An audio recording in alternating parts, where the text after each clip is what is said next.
મારું નામ પટેલ અંકિત કુમાર ગોવિંદભાઈ છે। હું આલુવાસ પ્રાથમિક શાળામાં આચાર્ય તરીકે ફરજ બજાવું છું અને મેં એક સરસ મજાનું બાળકોને તકલીફ પડતી હતી ત્યારે એક ઇનોવેશન કર્યું છે।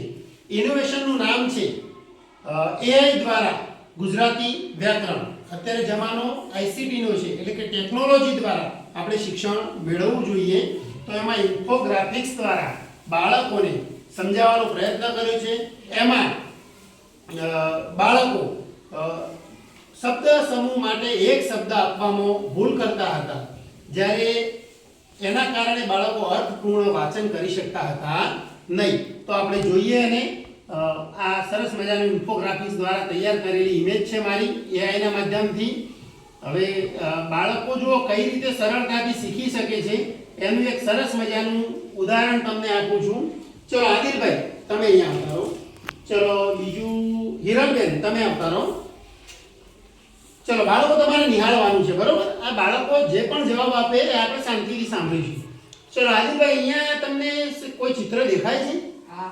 શેનું ચિત્ર દેખાય છે? આમ થોડું ઉતાવળું। સરસ, ઘરનું ચિત્ર દેખાય છે। હવે તમને લાગે છે ઘર શેનું બનેલું હશે? લાકડા અને માટીનું। સરસ, લાકડા અને માટીનું બનેલું ચોખ્ખું આપણને ઘર દેખાય છે। ચલો હવે તમે આવતા રહો બેન। તો આ અહીંયા તમને કઈ દેખાય છે પાછળ? શું દેખાય છે? દીવાલ। હા, દીવાલ દેખાય છે। દીવાલ શેની બનેલી હશે? ગારાની બની છે। સરસ, ગારો હોય કે બીજું કંઈક મૂક્યું હશે ને અંદર, ઈંટો કે એવું કંઈક। સરસ, એવું મૂકીને દીવાલ બનેલી હશે। હવે દીવાલ ક્યાં આવેલી છે? ઘરની આગળ છે કે પાછળ છે? પાછળ। સરસ, તો ઘરની પાછળ આપણે દીવાલ છે। હવે તમને સમજાવું છું। તમારે ચોપડીમાં શબ્દ સમૂહ માટે એક શબ્દ આવે છે કે માટીની ભીંતથી બનેલું નાનું ઘર અથવા ઓરડી, તો એને ખોરડું કહેવાય। શું કહેવાય? ખોરડું કરે। ઓકે, હવે આ હું તમને કોડ આપીશ। શું આપીશ? કોડ। મેં તમને પહેલા પણ કોડ આપેલા છે અને અત્યારે નવા કોડ આપીશ કે જેના દ્વારા તમે ઘરેથી કોડ સ્કેન કરી અને આ બધી માહિતી મેળવી શકો છો। હવે તો આના માટે શબ્દ સમૂહ માટે એક શબ્દ વપરાયો ખોરડું, કે માટીની ભીંતથી બનેલું નાનું ઘર અથવા ઓરડી એટલે ખોરડું। હવે હું તમને એક પ્રશ્ન પૂછું કે એક ખોરડામાં બે વૃદ્ધો રહેતા હતા, તો વૃદ્ધો ક્યાં રહેતા હશે? ઘરમાં।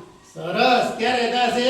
ઘરમાં। આ આપણું સરસ મજાનું અર્થગ્રહણ પૂર્વકનું શિક્ષણ છે। હવે બેન તમને સમજાવું કે ઘરની પાછળની દીવાલ તમને ખ્યાલ આવી ગયો? તો એને પછીત કહેવાય। શું કહેવાય? હવે આ ચિત્ર દ્વારા તમે આખી જિંદગી આ વસ્તુ તમને યાદ રહેશે, બરોબર? ચલો હું તમને એક નાનકડો પ્રશ્ન પૂછું, તમારી જોડે માહિતી ઉપલબ્ધ છે કે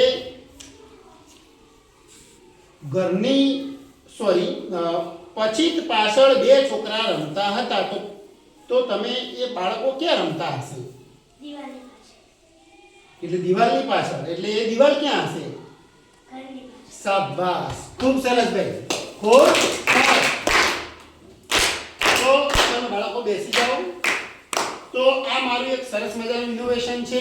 આના માટેના કોડ પણ છે જે હું તમને અહીંયા બતાવું કે